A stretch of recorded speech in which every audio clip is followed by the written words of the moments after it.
Well, welcome back to the game, everybody. Interesting question here about ogres and undying. How exactly does this work? The card just says, when this monster is defeated, remove it from the map, and then replace it with a minion of the same type, ignoring group limits. Well, we've had some differing opinions about this. This is the position where the Master Ogre was. And then it was defeated once.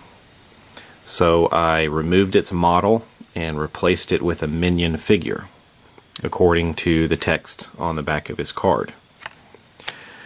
Then, reinforcement time, I placed the Master Ogre and had him basically respawn up here, coming in as a reinforcement.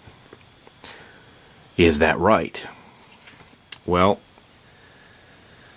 we've got 4 players, 1 and 1. At first, I thought that was the right thing to do. The Master was defeated. It said clearly you take his model out and put a minion in his place. So that basically frees up the Master Ogre to return. And that's what I started to do. Well, some oddities there. There seems to be one exploit that could happen. Let's say if I played it this way, and then this Master Ogre was defeated, and then I were to replace it with a minion, and then reinforcing again. That would have 2 minions on the board and a Master, which is okay because we ignore group limits, right? Well, then, the 2 minions are still alive, and then they kill the Master Ogre again, or defeat him again. Well, that puts a 3rd minion on the board, and the Master comes back. Let's say the 3 minions are still on the board, and they defeat the Master Ogre again. A 4th minion comes on, and you can see what happens. Very clearly, you know, it's really possible for things to get out of hand. So I think just for purposes of theme, I think it makes sense to consider that the Master Ogre is still here, and that the new spawning ogre over there is actually the minion. So what I'm going to do now is I'm going to switch these 2 models. I'm going to take the damage off of that one. This one is a minion ogre. This one is a once defeated Master Ogre. And I should probably do something to indicate that is a weakened ogre. I know what I'll do. In addition to having the 4 damage on him, I'm just going to put this fatigue marker. And that's going to indicate that this monster is weakened. So this is the 2nd version. So even though it is red, it will be using the weaker stats. Well, there's been debate about how to play that. And one of our old players, Silas, mentioned that he thought it should be played this way. And at first I disagreed. I did some research, went on the forums, Board Game Geek, Fantasy Flight Games, and really tried to find some answers. And I think this question, because these monsters came from the conversion kit, were too late to be included in the most recent FAQ that was published by the company.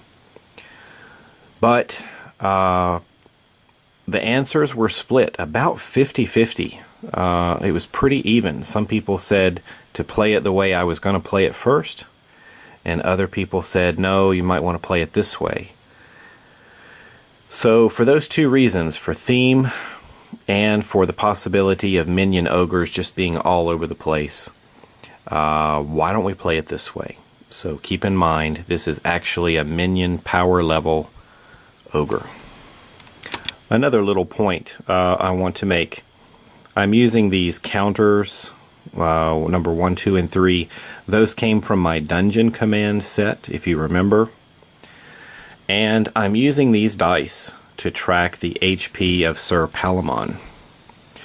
To my surprise, this was actually mentioned in the YouTube comments. Some folks were a little concerned this might throw people off and make them think that these components came with the game. No, they don't.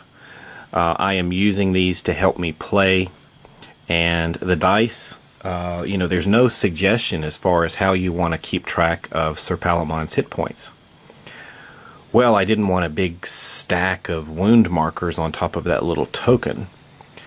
And I didn't want a big pile over here. And I guess I could put a big pile of health tokens over here and remove them one at a time. But I just find this convenient for me. You may want to use a scratch piece of paper. Something probably that could be visual so that everyone could know. Much better than trying to keep it in your head while you're playing. But this is what I do, and you can choose your own way. Alright, the team of heroes has decided to have Cindril make a move first. And Cindril is right near that minion master Ogre. Remember, this is the weakened Ogre. And they want to have Cindril take a couple of steps. 1, 2. And put her right over there on the search token. But a couple of things about that. I don't think she's planning to search right now. And she didn't want to use any of her regular movement. So she didn't want to spend an action doing that. Instead, we're going to have her use fatigue. So she's going to take 2 fatigue there for moving those 2 spaces. And then as her first action, she's going to attack. Alright, the knight is using her long sword, iron long sword, against the ogre, but remember, we're using these statistics up here. So the gray die for defense, and for the attack we're using blue and red. Let's see what happens. 2 on the defense. But I think she's going to successfully take this ogre down. 1, 2, 3, 4 damage right away. 4 damage is greater than the 2 defense. That's going to remain at least 2 damage without even doing anything with surges. So, the first thing to do is to do another 2 points of damage to this guy. He already had 4 damage on him. That's going to total 6, and that's going to kill him. So with a brave slash of her longsword, the knight cuts down the Master Ogre, opening up the passageway for all the heroes to make their advance. Taking another look at these surges rolled, it says in the rulebook, up to 1 unused surge may be used by an attacking hero to recover 1 fatigue. Well, that'll help her out a little bit. We'll take one of these off. Well, the knight is interested in using her advance ability. And that says, after defeating a monster with an attack using a melee weapon, exhaust this card to move up to your speed and perform an additional attack. In addition to turning the card over, meaning that it cannot be used more than once for this turn, it's going to put that point of fatigue right back onto the knight. So we'll have to do that now. There it is. And now Cindril can literally advance. Alright, using advance with a speed of 4. Cindril's going to make her move. She's going to make her first move by going diagonally down 1 space and whoa! Tripwire. The ogre set one there when they weren't looking. Play this card when a hero enters an empty space during a move action. He tests awareness. If he fails, I think that's awareness. If he fails, he must end his move action, but you can still spend fatigue to move further or perform a second move action if this was the first. Well, let's do this. Let's test the attribute. Now, I chose to use that on Cendril because her awareness is only 2. So she doesn't have a great chance to overcome this challenge, but we'll see. We take the black and the gray, we roll them both, and we basically need a 2 or less. And Cendril keeps going. Oh my god. Okay, well, Cendril is lighter on her feet than I expected, so she manages to step over the tripwire and keep on moving. So, as if nothing has happened, Cendril keeps going. 1, 2, that's going to total how many spaces? 1, 2, 3. Got one more movement left. She's going to go diagonally here and end up right next to the minion Ettin, which is getting ready to try and pound on Sir Palamon. And right there, as part of her advanced ability, she's going to make her attack. Alright, this is the minion Ettin. For the attack, we're still using the blue and the red, but a little bit better defense here. These Ettins are big and bulky, and I've got some muscle on them, so they're going to be using 2 gray defense dice. So let's give it a roll and wish her luck. 4 damage right away. 2 are absorbed, so 2 damage and a surge. A surge. You may force the target to re-roll 1 defense die. I suspect, since, no, there is a 3 on there,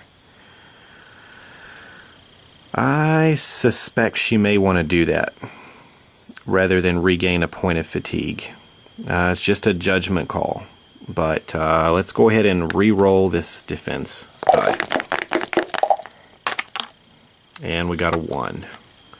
So I hope you're okay with that. That was just kind of observing your objectives, and it's one of the disadvantages we have with you guys posting on Facebook and not being here in the room with me. So made the re-roll there. So 1, 2, 3, 4, and only 1 is soaked instead of 2. So 3 points of damage get through. The Ettin can only take 5 before it's defeated, so that's a pretty good attack. So we'll try to put this here. It's getting a little crowded here. That's 3, it's a stack of 3 damage markers there. Cendril still has an action left. Some of you may be wondering how that can be. Well, the first movement, remember, she did that with fatigue. Then she spent her first action to attack. Killed the ogre that was there. Then that leaves her with 1 more action. But she exhausted this advance card, meaning we turn it over. This gives her another move and another attack. So she got a free move here, stepped over the tripwire, made her second attack, or free attack. She still has 1 action remaining, and she's going to use it to attack the minion ogre Ettin 1 more time. Alright, let's pick it up.